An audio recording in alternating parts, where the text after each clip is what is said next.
Hey everybody, this is Josh coming to you on a solo episode of Curiosity Continuum. I am actually recording this kind of late in the day, which is kind of unusual for us. So, Brian and I usually record a good 5, 6, 7, 10 days ahead, sometimes or more, from when we post. And sometimes I think we get lost in kind of the minutia of things if we do that.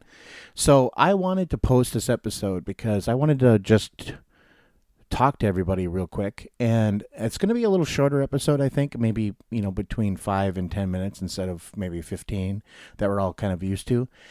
But I want to talk about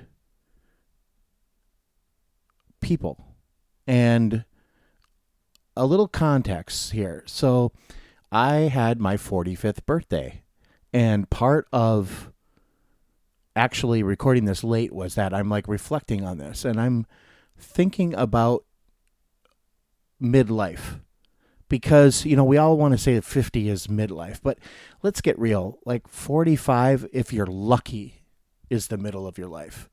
And as I'm reflecting on that and thinking about it, I don't think of it as a negative thing or a bad thing. I think of it as a very interesting thing.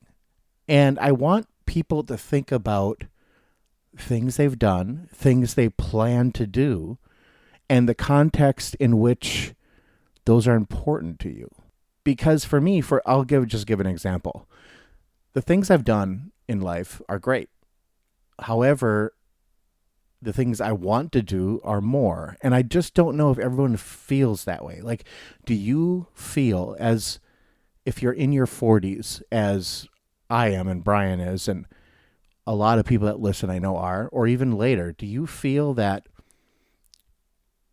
your life is the best is behind you, or there's more yet to come?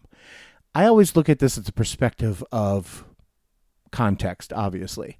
So like look at somebody like Michael Jackson, died younger. However, in his first maybe 15 years of life, he had done and accomplished so much more than most of us have in our entire lifespan. So is it an individualistic thing to think about, are you there or where you want to go? I also think about people like Prince or even David Bowie, who died at 69 years old. I mean, that's not very old, but it's also not very young, yet he accomplished probably more than most people, and Prince too, maybe in 5 years of his life, than most people have accomplished in, the entirety of it. I want people to think about context of where they are, where they want to go, and where they should be. And not that you need to compare yourself to someone else, and no one should be doing that. We should not be comparing ourselves to others along a journey. Oh, this person did that much by the time they were this old. Because I look at other people now, take another example, like Rodney Dangerfield, for example. Didn't get popular, didn't get famous until he was really in his mid to late 50s. Yet all the stuff he did before his life came back into play as it was important for context for what he was doing. So that's the thing. Like, everyone has their time. And the way I look at this is if I live my entire natural lifespan of, let's say it's 90 years old, right? Did I accomplish what I wanted to accomplish? And I'm about hopefully halfway through that. So let's look back at it. So I'm sure, the great deal of my childhood, adolescence, and early life till probably about 30 was spent doing lots of careless things that I think a lot of people do. And I wouldn't take that back. I would not change that for anything. However, I just look at that and I'm like, I obviously could have spent that time better, but then no, I couldn't have. To become the person I am today, right now, in this time and place, I needed to do those things and be that person. So I think that's what we should look at, is on our own clock, our own schedule. Are we, and the royal we, which the individualistic we, are we on that arc that we want to be? And if we're not, if we like are not on the arc we want to be, how do we change that? And obviously, we're the only ones that can do that. No one's going to come over and change your life for you. No one's going to say, oh, you need to be doing this instead of this. There might be people that say, I can help you, change, but you need to tell me how to do that. And the realistic part is everyone is going to change in their own pace, in their own way, in their own time. So my challenge to you is think about where you are in your life. And sometimes we have these birthdays, like mine's the 45th, where I'm just thinking about it. When I was 30, I thought about it. 40, not so much. But this 45th birthday, I've really been thinking about this. Like, am I where I want to be? And the answer is yes and no.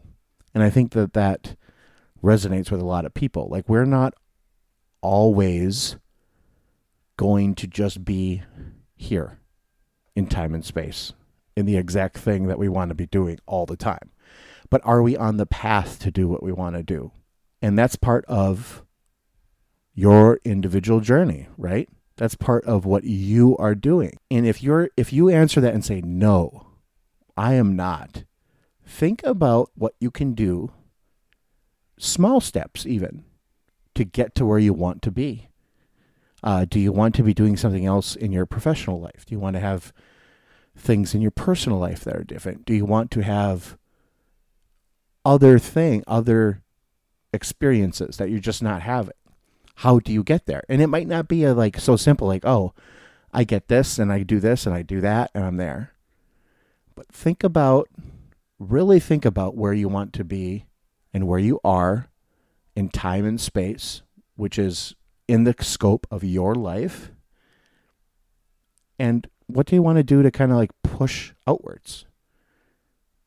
And I know what I want to do. There's a lot of things I want to do. And I'm not going to go through everything here, but there's also a lot of things that I have done. And I'm like, yeah, those are good. That's good. But I want to keep moving the ball forward. So let's put this in the context. Where are you? Where do you want to be? Are you where you want to be? And if not, how do you get there? Think about those questions. I'm not going to ramble. I'm just going to leave it right there. Until next time, this is Josh for Curiosity Continuum.